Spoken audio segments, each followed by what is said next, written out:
Well, this conference is all about so-called globalization 4.0. I think after 4 days of being here, the feeling, as much as I want to be positive, the feeling is basically very subdued. The uncertainty is in the cloud, and it's not catchable. Like usually, you do figure out there's uncertainty, you manage your ways through that.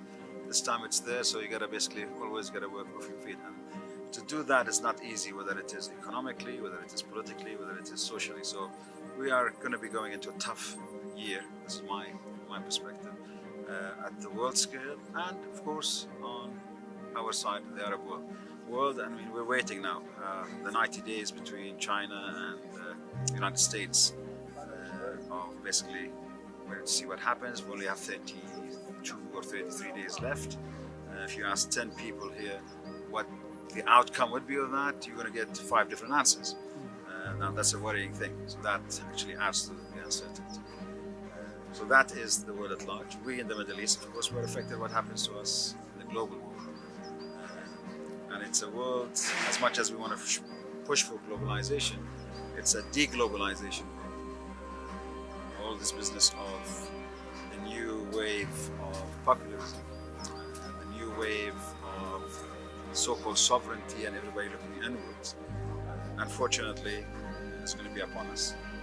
Of course, from a long-term perspective, I think there's no way but to go back to re-globalization, to really be one world and work together, because it's no borders, it's going to be borderless world that we work on as we've been working on. So that's going to be a long-term basis, but we're going to suffer during the interim period. From the Arab side of the world, hopefully the Yemen thing will come to an end.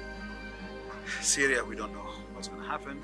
The Americans are in, Americans are out one day, but it looks clearly that there is a rapprochement with the Assad regime. So let's hope that we see some positive thing for the Syrian people, at least for the ones who've been the refugees and the ones who are refugees in their own country too. At least some positive thing will happen to them. So we are very hopeful that will happen, and we all want that to happen. But then you got to look at the other aspects, and economics, I think, becomes an important thing. My personal issue of 2019 on economics is that, especially when I look at the GCC, I put it in one word, and that word is liquidity. I think we're going to have liquidity crunch. I'm not talking here private sector, I'm talking actually public sector. And as much as the debt is cheap, but it's getting a bit more expensive, that is a big scare for the world at large, for the debt going up, sovereign debts everywhere. But I think the GCC countries, they have no way out but to increase their debt. And that's going to be tough, because you cannot sustain this business of debt increment, because you got to see what's going to be coming back to repay the debt and take the economy forward. So that's a worry.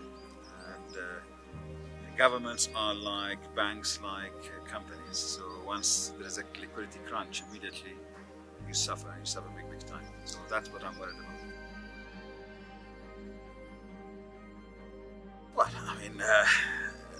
Well, you've seen, the Saudi contingent has been very, very strong here.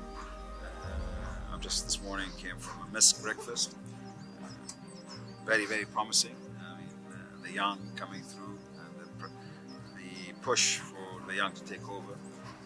That's great. The Emiratis, I think, if I count the numbers, I think they had 13 ministers, of which 7 of them were women here. The Crown Prince of Dubai was here, so they came in force.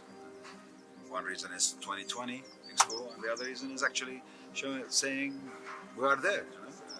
Yes, there's been problems. Yes, people have been leaving. Yes, things are getting more expensive. Yes, real estate is going down, but we're still there, and things will come back and will be better. So it's been a positive thing in that discussion. Now, going to the real world, we do have issues. So things have to improve. People talk about the GCC fallout affecting everybody economically. Matter of fact, as much as I do care about economics, in this issue, for for me, economics is nothing, because regimes will come together, governments will come back together and sit together, and everything will be hunky-dory later on. The problem is the people. I mean, there are families in all these countries.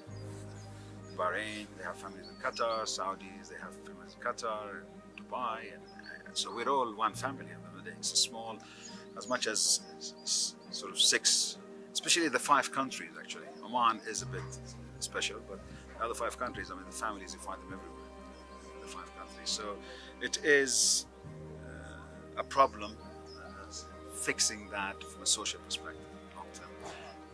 But the quicker we come back, the quicker we can deal with other issues. And GCC can be a very strong bloc. GCC, as a matter of fact, I was talking to one of the regulators here.